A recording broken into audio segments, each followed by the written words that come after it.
Thank you. Minister, why is there such a wide variation between the amount of on-campus time that students are getting in the different colleges and universities? Students are coming back to me, say they're paying full fees, they've paid for their accommodation up front, they were promised an experience, they were promised it by yourself, and now they're finding that they're 1, 2, 3 hours a week, and maybe as little as that, even in terms of their study time, and it has to be sorted.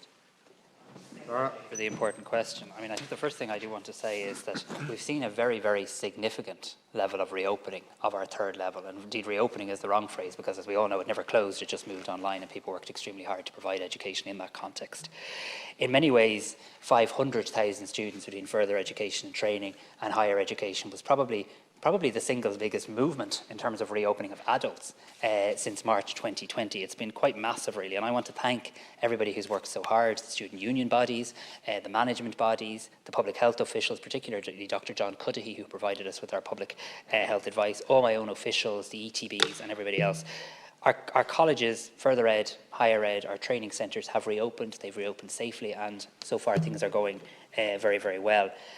Hundreds of thousands of learners have returned to on-site activity. Recent figures provided to my department on the 4th of October show that the average daily student presence on campus at that point was 111,971 students, or 48.7% of the student population, an increase of 420% in the number of students on site this time last year in October 2020. So there's no doubt there's been a huge ramp up, and I know the Deputy accepts that. I would also make the point, and I know you'd agree with me on this, that it's not just about the lectures and it's not just about measuring the lecture time, because from the social side of things, the college bar, the college canteens, the clubs, the societies, and also the libraries, the research facilities, the workshops, the tutorials, they're all back. The Deputy is correct that there is a difference when it comes to lectures, and that is in line with public health advice. That the public health advice was very clear that each institution needs to carry out a risk assessment in relation to its own situation. But what I would say is this: remember that probably next, with the 22nd of October, public health advice is likely to change again, and change for the better in terms of being able to socially mix. So I've no doubt, even in one college, let's say Trinity, which have perhaps taken an approach where quite some lectures have remained online, they've made it very clear that when they return from reading week, there'll be much more on site. So I'm very happy with the way it's proceeding. The general feedback I get is good. I do accept that it varies from site to site, but I do also think when we talk about on site, we should talk about it in all of the round and not just the lecture piece.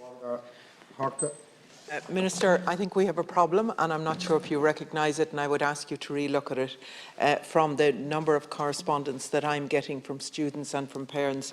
I'll just cite one to you, maybe from a mother in Ballybunion who has one student in first year in engineering, instrumentation engineering, and another one in third year in biomedical engineering. Both are paying full fees, €6,000 and €12,000 for accommodation. They are getting, one of them gets one afternoon every week on a Tuesday as in-person learning face-to-face at MTU in Cork on the campus, and then has IPD 4 hours on a Monday and 5 hours on a Thursday. So it is not consistent with what you're telling me there, and I have lots of those correspondence, and I really think we need to look at it. And as you said, there is an opportunity coming up in a couple of weeks in October, and I think we need to use that opportunity to correct what's wrong, to ask for institutions. Absolutely, safety is paramount, but to do more. Some of them need to do more to be able to accommodate students like this. So I agree with a lot of what you say, except I just don't believe any institution is doing anything wrong. I just wouldn't use that word, because I genuinely believe everybody is applying the public health advice to their institution. I attend a meeting almost every Friday of a steering group where we have input from around the country, from all the rep bodies, the student unions and the likes. But I do accept, and it's a statement of fact, that there is a different approach in relation to lectures in different institutions, and that is following public health advice.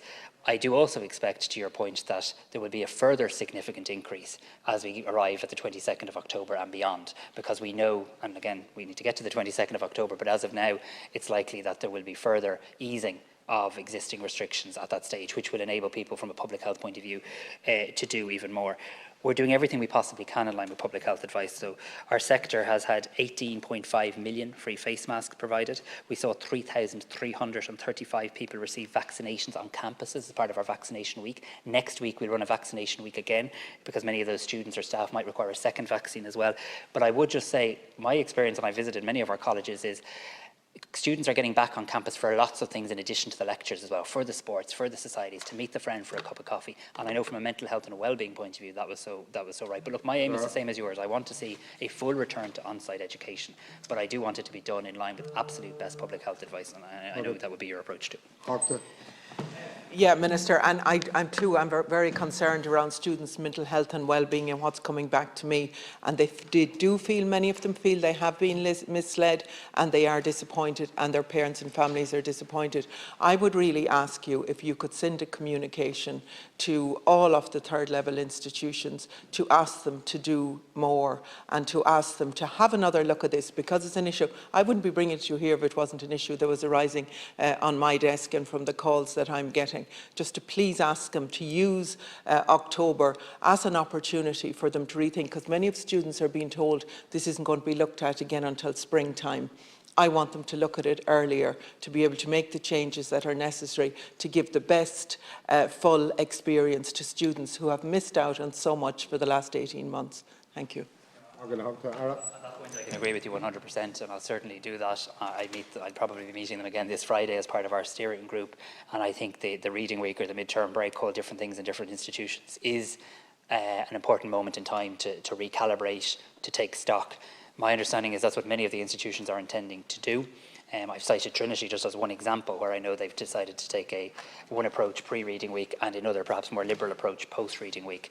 And I would say to all institutions, I mean, we've seen very successful outcomes when students have been back on campus, and I hope that can build the confidence as well, because we have to be respectful here, as you're suggesting, of students' health and well-being, staff's health and well-being, the public health advice, the fact that all the institutions are different shapes and sizes with different infrastructures, different levels of movement. But I'm very confident that there'll be even more on-site activity, and I would just make that point. There's a 420% increase in the number of students on campus this October than last October, but we're not complacent on this. We're watching it on a daily basis.